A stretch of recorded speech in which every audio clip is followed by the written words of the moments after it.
भारत की भूमि धर्मों और आस्थाओं की प्रतीक है।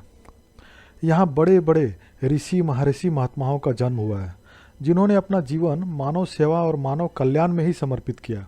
आज इसी प्राचीन इतिहास का सहारा लेकर कोई भी दुष्कर्मी अपने को साधु सन्यासी बताकर लोगों की भावनाओं मजबूरियों से खिलवाड़ करके उसे लूट कर ऐसी महर्षियों की धरती को दूषित कर रहे हैं। इसका कारण है भारत की जनसंख्या का एक बहुत बड़ा भाग गरीबी और लाचारी में ही सिर्फ नहीं बल्कि मानसिक उत्पीड़न और तनावपूर्ण जीवन जीने को लाचार है, जिसकी सैकड़ों वजह हैं। मानसिक दुर्बलता, बौद्धिक समृद्धि का अभाव, जरूरतों का बोझ, भागम भाग जिंदगी की प्रतिस्पर्धा और इस तरह न जाने हजारों वजहों के दबाव से इंसान जब थक जाता है, हैरान हो जाता है, हार जाता है, तब एकमात्र आसरा भगवान को ढूंढता है।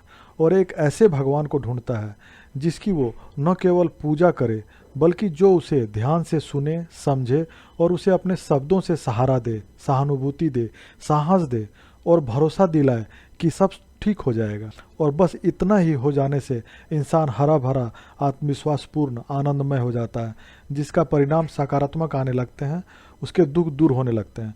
और इस काम को करने वाला कोई भी चालाक इंसान आज बाबा, संत, स्वामी, साधु, आचार्य, यहाँ तक कि भगवान बन जाते हैं। और इस तरह की परेशानियों से जूझने वाले मजबूर इंसान इनकी पूजा अर्चना करना और भोग लगाना शुरू कर देते हैं। और देखते देखते एक पेशेवर आदमी को, जिसने अपने जीवन में किसी से कोई दीक्षा नहीं ली, न सन्यासी जीवन बिताया, न कभी ब्रह्मचर्य का पालन किया और न ही किसी तरह का सुख ऐश्वर्य त्याग किया, उसे लोगों ने भगवान बना दिया, धनवान बना दिया। फिर जब वही लोग उनके कर्मों के बारे में जानते हैं तो उनका विश्वास खुद से और उस नीच इंसान से ज़्यादा भगवान से उठ जाता है। वो भगवान के प्रति नास्तिक बन जाते हैं, जबकि वो भगवान के शरण में थे ही नहीं।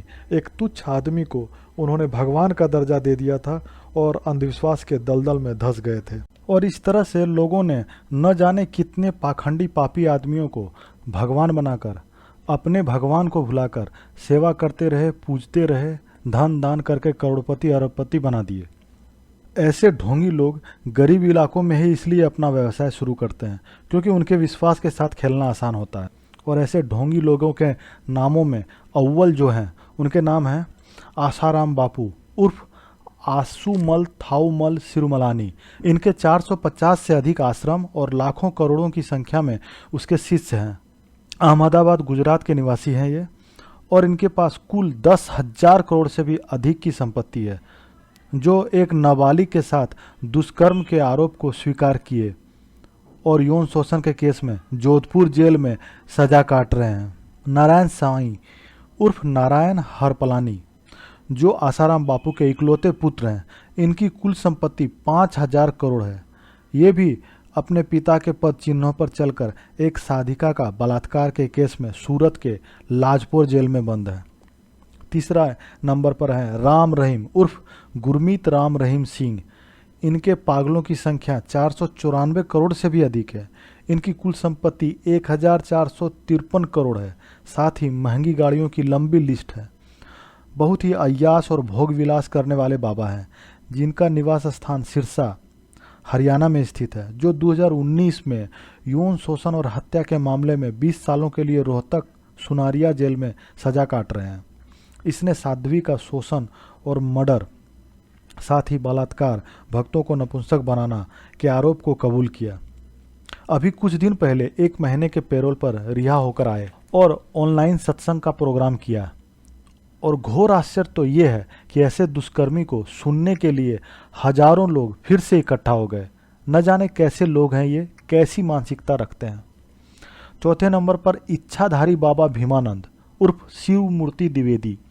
दिल्ली के कई होटलों में काम करने के बाद एक फेमस 5 स्टार होटल में सिक्योरिटी गार्ड की नौकरी करते करते वहां धनवानों को देखते देखते इसे भी दौलतमंद बनने का विचार आया और नोएडा आकर इच्छाधारी बाबा भीमानंद बना और खुद को साईं का अवतार बताता था। बदरपुर इलाके में स्थित साईं मंदिर में अपना भी मंदिर बनवाया और फिर शुरू हुआ इसके पीछे सेक्स ट्रैफिकिंग का बड़ा काम।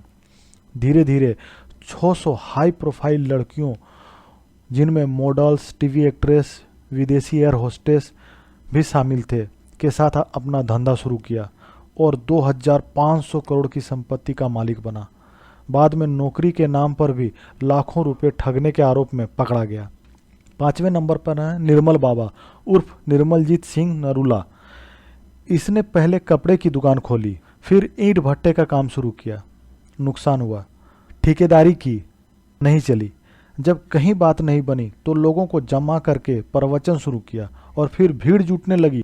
लोगों को उसकी समस्या के समाधान के लिए उल्टे सीधे उपाय बताना, जैसे जेब में काला पर्स रखना, खीर खाने की सलाह, पिज्ज़ा और गोलगप्पे खाने को कहते, और तर्क होता कि ऐसा न करने की वजह से ईश्वर की कृपा रुकी हुई है।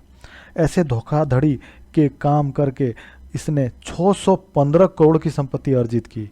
इन पर कई सारे धोखाधड़ी के मामले चल रहे हैं।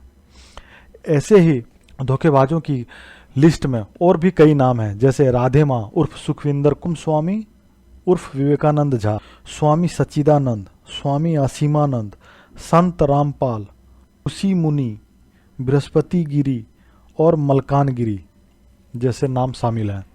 इससे बेहतर होता आप ऐसे पाखंडियों के जादू टोना या चमत्कार के चक्कर में न पड़कर किसी सच्चे गुरु व सन्यासी के सानिध्य में जा पाते, जो आपको आपके धर्म और ग्रंथ के बारे में बताते, भगवान के प्रति आपकी आस्था को मजबूत करने में आपकी मदद करते और आप में सच्चा आत्मविश्वास जगाते, न कि खुद में। अगर ये संभव न होता तो आप किसी सच्चे सलाहकार, परिवार के किसी सदस्य या किसी मेंटर की सलाह लेते, जो आपको ऐसे अंधविश्वास से बचा सकते हैं। पूजा के लिए हमारे पास देवी देवताओं की कमी नहीं है, सिर्फ हमारे अंदर आत्मविश्वास की कमी है, जिसका फायदा ये ढोंगी लोग उठाते हैं। बस इतना ही कहना था। आप अपना ख्याल रखें, सुखी रहें, समृद्ध रहें और स्वस्थ रहें। अगली वीडियो के लिए सब्सक्राइब करना ना भूलें। Thank you.